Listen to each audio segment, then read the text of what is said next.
as you can see, I'm not a happy man. To be fair, that's putting it politely.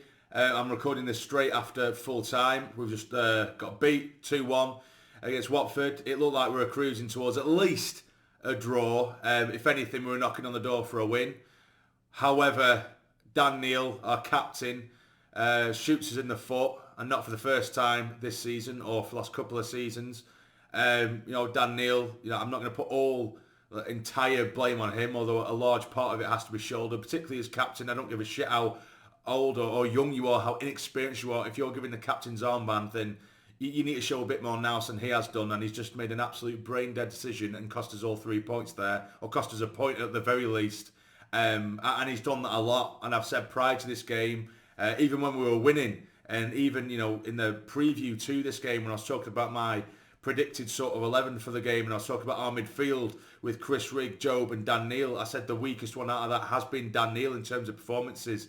Like today, again, it feels like I'm just giving the entire sort of negative blame to him, but he totally shifted the game, but constantly giving the ball away and then going forward totally anonymous, and then it's sometimes just so wasteful. He'll have a handful of chances around the box maybe where when he gets himself into two minds, he'll just lash it high and wide. I think he's scored a couple of blinders in the space of 4 or 5 years now. He's becoming a bit of a max power like that when he's just wasting the ball so needlessly, and as I said, he goes missing for huge periods, and to play that almost sort of defensive midfield role, that holding role, he needs to be so much better at protecting the ball, which at times you can see that he has the ability to do that, but this season I feel like just other results have hidden that away, and it's papered over the cracks from what have been largely poor performances, and he has been a weak link.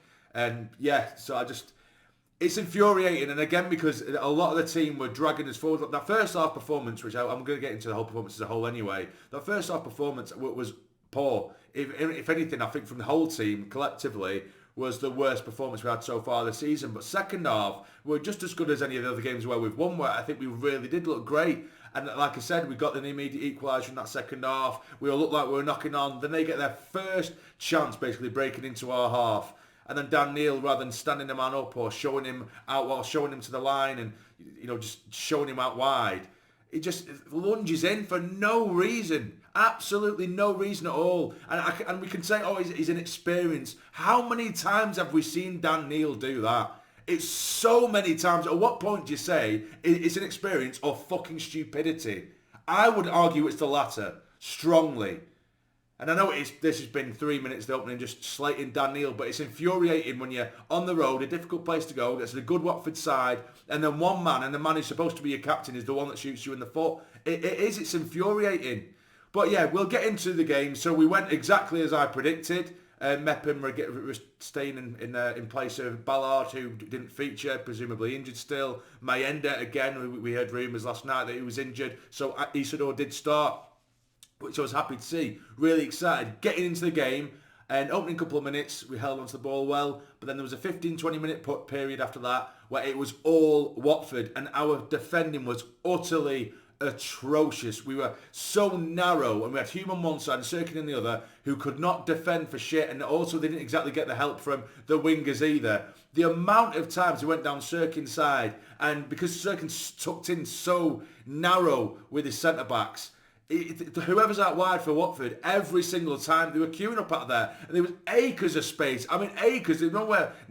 Cirkin's 10-15 yards away from every time they got the winger here, so there was no pressure. You could either get to Cirkin or put the ball in, and they're putting ball after cross into the box. Same on Hume's side, who's missing challenges. He's defensively all over the shot. And they were having, sort of chances from range, which we were somewhat limiting them to, although they did, like I said, it was just crossing practice at times, and we were just allowing them to do it defensively all over the shot, and we couldn't get our own half. Usually, because they had a little bit of a high press and they're such a high line, I just wanted us to have that little bit of calmness, what we have had in the opening weeks of the season anyway, or in recent weeks, where when we do have a bit, when we're facing a high press, don't try and force it. Stay calm. Yeah, you might have a man in your face. Turn, give us the next man. Quick couple of passes, a triangle, and as soon as you beat that first line of a press, you have acres of space. And we didn't realise that until about 25 minutes in, where we did a little triangle over the high press, and then we had acres of space in the middle, and the player opened up, and then their front line was sort of like looking around like shit, like where's our midfield gone? Because we beat their front press, and we didn't do that for the opening 25 minutes. But yeah, so we're absolutely all over the place defensively out wide anyway. And eventually they do break. They put the ball, after some awful defending from Hume as well, put the ball towards the back post. The bloke, the scorer, has absolutely no Sunderland man around him. He still has a lot to do, like. It's a brilliant volley, great technique, but he has no man around him at all in the middle of the box and slams it in, on the right-hand side of the box, should I say. Slams it in to make it 1-0. Thoroughly deserved. Watford were miles better than us. But after that, we went for it a little bit. It became a bit more 50-50, a little bit more open. They become a little bit more reserved. But we see it's a half-time. It's 1-0 down, totally deserved. We've been utterly shite and we've made nothing really. Couple of little half chances where we get the ball in the box ourselves, but that was really it. Second half comes out and we're electric. We look absolutely fantastic. We look like a totally new team. We're really up for it because we slept for the opening 45 minutes for to the majority of the first half anyway. Get down the right hand side, Roberts, he puts the ball in, he still managed to wrestle in front of his man and he cushions the ball into the near post or into the near corner to make it 1-1 straight away. Brilliant. And we're going for it and we're going for it and we're going for it and we're making half chances here and there, limiting them to very, very little. And we're looking very good. We're looking a lot more fluid on the ball, looking a bit more confident on the ball. Mundell so many times cutting him from left to right and then testing the keeper, but it was too close to the keeper where he'd still parry it away. But on another day, he might have scored a couple there. Roberts was going for it from distance, but he was doing his usual sort of cutting in from left to right and then hitting it way wide. That was happening time and time again. Wilson was making some brilliant runs in behind. We just couldn't quite find him. And it felt like it was a matter of time before something was going to happen. Eventually, Poveda comes on, Watson comes on late on as well. Rusyn comes on, Wilson Isidore comes off. Straight away, ball gets put over the top, and it looks like Ogbonna's going to easily get there. But obviously, Rusyn generally think that he has the legs on Ogbonna, and he's about 10 yards away from Ogbonna, and he's bolting is Rusyn, and he managed to wrestle his way in front of him, even though he had 10 yards on him. Managed to wrestle his way in front of him, but then he just panics. Rusyn is very good at being a little whippet, getting in your face, chasing the ball, really pressing. He's great at that, but when he gets the ball, he shits himself and he's like, oh shit, I don't know what to do, So he managed to wrestle in front of him. He could have either gone for goal, but then he's more bothered and he's more interested in the wrestling match that he's having with Ogbonna. When he's got the ball, go, leave him. But he's like, oh no, I'm going to go back and wrestle a bit more. And it's just like, now the chance is gone. Do you know what I mean? But either way, yeah, so we got that little bit of a press on us now with Rusyn. Poveda, a little bit of trickery on that right-hand side. Balls getting put in the box, but just too many of them were just going astray, not quite meeting the man. We're having shots from distance, Dhannoo being one of them. But it did feel like it's only a matter of time. Then I think it was 85, 86 minutes. They counter us on the break. The first time they've really shown anything in the entirety of the second half. They break forward, really good break. They've got a lot of pace in that Watford side, very dangerous. Going down the right-hand side, Dhannoo does well originally to track back and sort of hold him up, stand him up. But then as he drives down to the byline, just see him out there, just let him do that. But instead, because he's just in the box, just let him do it. Let him get to the byline. He might be able to stand him up and get a block on the cross. But no, he dives in. It's 100% blatant penalty. Then they step up and put it past Patterson to make it 2-1. Game is given away, all thanks to the captain. Granted, yeah, it's a team game, but it was just so needless. As I said, it was needless, and it's not inexperience. It's just stupidity. As I said, utter stupidity, and it's cost us now, sadly.